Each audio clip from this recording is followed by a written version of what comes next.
নমস্কার বন্ধুরা, ইউটিউব চ্যানেলে আপনাদের সবাইকে স্বাগতম। আজকে আপনাদের সঙ্গে যে বিষয়টি নিয়ে আলোচনা করব তা হলো বেশি লোভ করলে কি হয়। কথায় আছে লোভে পাপ, পাপে মৃত্যু। এর সাথেই ধর্মগ্রন্থেও বর্ণিত রয়েছে যে লোভ যে রকমই হোক না কেন, এই লোভই সবসময় মানুষের অবনতির কারণ হয়ে দাঁড়ায়। কোনো মানুষ যদি ধন সম্পত্তির লোভ করে তাহলে এটা সব থেকে বড় পাপ বলে মানা হয়। আপনাদের মধ্যে অনেকেই এই জিনিসটি নিজের জীবনে অনুভব করেছেন হয়তো, আবার কেউ অনুভব করার পথে রয়েছেন হয়তো। কেননা আজকের এই কলিযুগে এরকম ব্যক্তি পাওয়া খুবই কঠিন, যার মধ্যে কোনো প্রকার লোভ নেই। তো চলুন জেনে নেওয়া যাক মানুষের এই প্রবৃত্তি তাকে কোথায় নিয়ে যায় এবং কতটা নিচে নামিয়ে দেয়। বলা হয়ে থাকে যে যেই ব্যক্তির মধ্যে অত্যন্ত লোভ লালসা থাকে সে ভগবান কুবেরের আশীর্বাদেও সন্তুষ্ট হয় না। কেননা মানুষের এই লালসা ও কামনা তাকে কোথায় নিয়ে যায় এটা কেউ জানে না। এই কারণে আজকে আমরা আপনাদের জন্য এমন একটি গল্প কথা নিয়ে হাজির হয়েছি যা এই ধরনের প্রবৃত্তির মানুষের ওপর অবশ্যই প্রভাব ফেলবে। তো চলুন এই কথাটি শুরু করা যাক।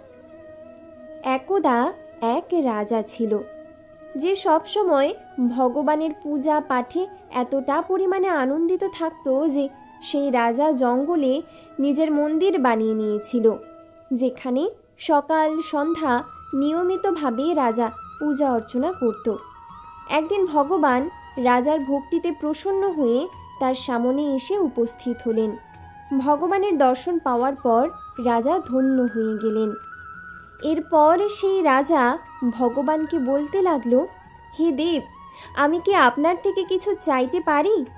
তখন ভগবান বললেন, হ্যাঁ অবশ্যই, তোমার ভক্তিতে আমি খুবই প্রসন্ন হয়েছি।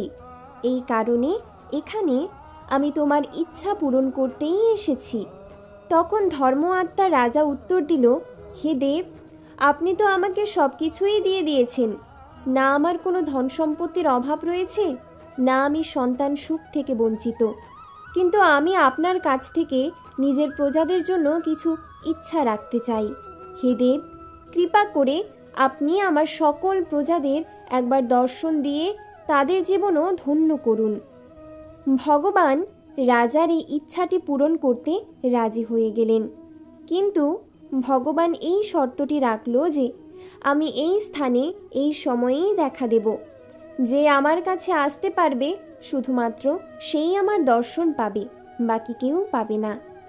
রাজা ভগবানের এই শর্তটি মেনে নিলেন আর তার পুরো রাজ্যে ভগবানের দর্শনের কথাটি ছড়িয়ে দিলেন।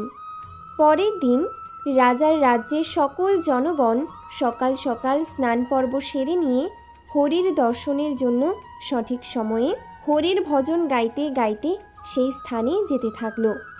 যেই সকল মানুষ গ্রাম থেকে বেরিয়ে সেই জঙ্গলে মন্দিরের উদ্দেশ্যে রওনা দিল, ঠিক তখনই ভগবান তার লীলা শুরু করলো। ভগবান রাস্তায় অমূল্য ধন সম্পদ ছড়িয়ে রাখলেন। তখন গ্রামের মানুষ সেই ধরনের সম্পত্তি নিজেদের মধ্যে কাড়াকাড়ি করতে শুরু করলো। তখন রাজা তার প্রজাদের বোঝাতে লাগলো যে ভগবান এখান থেকে কিছুমাত্র দূরেই রয়েছে, যদি তোমরা একবার তার দেখা পেয়ে যাও তাহলে এই ধন সম্পত্তি তার সামনে কিছুই নয়। কিন্তু বেশিরভাগ নগরবাসী রাজার কথায় কান দিল না। আবার অনেকে কেউ কেউ বলল, হে মহারাজ, আমরা অনেক জায়গায় ঋণী রয়েছি, এই ধন সম্পত্তি পেলে আমরা তা শোধ করতে পারব। তখন গ্রামবাসীরা বলল, আমরা এই অমূল্য ধন সম্পত্তি নিজেদের বাড়িতে রেখে তারপরেই আসছি। বেশিরভাগ নগরবাসী রাজার কথা বুঝতে চাইল না। নগরবাসীরা রাজাকে বলতে লাগলো, আপনি এগিয়ে চলুন আর ভগবানকে যেতে দেবেন না, আমরা আসছি। কিন্তু এদের মধ্যে কিছু কিছু লোক এমনও ছিলেন যারা রাজার কথাটি বুঝতে পেরেছিলেন, আর তারা ধন সম্পত্তির আগে ভগবানের দর্শন পাওয়া বড় ব্যাপার এটা মনে করে রাজার সঙ্গে এগিয়ে যান। এইভাবে কিছুক্ষণ এগিয়ে যাবার পর তারা আবারও দেখতে পান রাস্তার উপর আগের থেকেও অধিক মূল্যবান ধন সম্পত্তি পড়ে রয়েছে। যে স্বল্প সংখ্যক নগরবাসী রাজার সঙ্গে এগিয়ে এসেছিলেন তারাও সেই আগের থেকে বেশি মূল্যবান ধন সম্পত্তি দেখে আর বুঝে উঠতে পারছিলেন না যে তারা কি করবে। তখন রাজা আবারও সেই স্বল্প সংখ্যক নগরবাসীকে বোঝালেন ভগবান আর একটু দূরেই রয়েছেন। রাজার এই কথা শুনে সেই স্বল্প সংখ্যক মানুষের মধ্যেও কিছু মানুষ রাজার সঙ্গে আগে এগিয়ে গেলেন, কিন্তু কিছু মানুষ আর এগিয়ে গেলেন না। তারা ওই অমূল্য ধন সম্পদ নিয়ে মারামারি কাড়াকাড়ি করতে লাগলেন। এইভাবে আবারও রাজা তার সঙ্গে কিছু সংখ্যক লোক নিয়ে যখন এগিয়ে যাচ্ছিলেন, ঠিক তখনই তারা যা দেখলেন তা দেখে তারা অবাক হয়ে গেলেন। এইবার রাস্তার ওপরে আগের তুলনায় আরও বেশি মূল্যবান সম্পদ পড়ে রয়েছে। এইবার রাজার সঙ্গে যে কয়জন লোক এসেছিল সেই লোকগুলি এই মূল্যবান সম্পদগুলো দেখে সেখানেই দাঁড়িয়ে পড়ল। রাজা তাদের অনেক বোঝানোর চেষ্টা করে যে ভগবান এখান থেকে শুধুমাত্র 2 পা দূরেই রয়েছেন, তোমরা যদি এগুলো এখনই ত্যাগ করে এগিয়ে চলো তাহলে তোমরা ভগবানের দেখা পাবে। কিন্তু নগরবাসীরা এটা বলে রাজাকে মানা করে দিল যে হে মহারাজ, এই ধন সম্পত্তি তো ভগবানই আমাদের কৃপা করে দিয়েছে। এই ধন সম্পত্তি পাওয়ার পর এখন আমাদের জীবন ধন্য হয়ে গেছে, আর আমরা ভগবানের দেখা পেয়ে কী বা করব। রাজার শত চেষ্টা করার পরও যখন তারা বুঝল না, তখন সেই যাত্রাতে শেষমেশ রাজা এবং রানী রইল। রাজা এবং রানী দুজনা একসঙ্গে এগিয়ে যাওয়ার সিদ্ধান্ত নিয়ে ধীরে ধীরে এগিয়ে গেলেন। কিন্তু ভগবানের পরীক্ষা এখনও শেষ হয়নি। এইবার রাস্তায় ভগবান এমন হিরে, মতি, গয়না ও রত্নের ঢের করে দেন যা রানী জীবনে দেখেননি। সেই মূল্যবান গয়নাগুলি দেখে রানীর মন খুশিতে ভরে যায়। তখন রাজা রানীকে বলল, হে প্রিয়, তুমি এসব কি করছো? ভগবান ওখানে রয়েছে, চলো ভগবানের দর্শন করে আসি।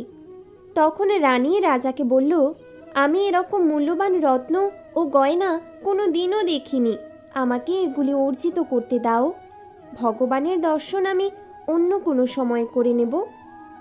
রানীর এই কথা শোনার পর রাজা একাই ভগবানের দর্শনের উদ্দেশ্যে চলে গেল। এরপর যখন সেই রাজা ভগবানের দর্শনের জন্য সেখানে গিয়ে উপস্থিত হলো, তখন ভগবান তার দিকে তাকিয়ে একটু হেসে বললেন, হে রাজা, তুমি তো পুরো প্রজাদের আমার দর্শনের জন্য নিয়ে আসতে চেয়েছিলে, তাহলে কি হলো এখন? এখন সেই রাজা উত্তর দিল, হে ভগবান, সবাই একত্রিত হয়ে বেরিয়েছিল তো আপনার দর্শনের জন্যই, কিন্তু আসার পথে রাস্তায় সবাই কিছু না কিছু বিষয়ের জন্য এই পর্যন্ত আসতে অক্ষম হয়। কেউ টাকা পয়সা দেখে লোভ সামলাতে পারেনি, কেউ মূল্যবান ধনরত্ন দেখে লোভ সামলাতে পারেনি, আবার কেউ হিরে, মূল্যবান গহনা দেখে লোভ সামলাতে পারেনি। এই কথা শোনার পর ভগবান বললেন, এই কারণেই তো সংসারের এই মোহ মায়া ত্যাগ করে যে আমার কাছে আসতে পারে তার মোক্ষ লাভ হয়।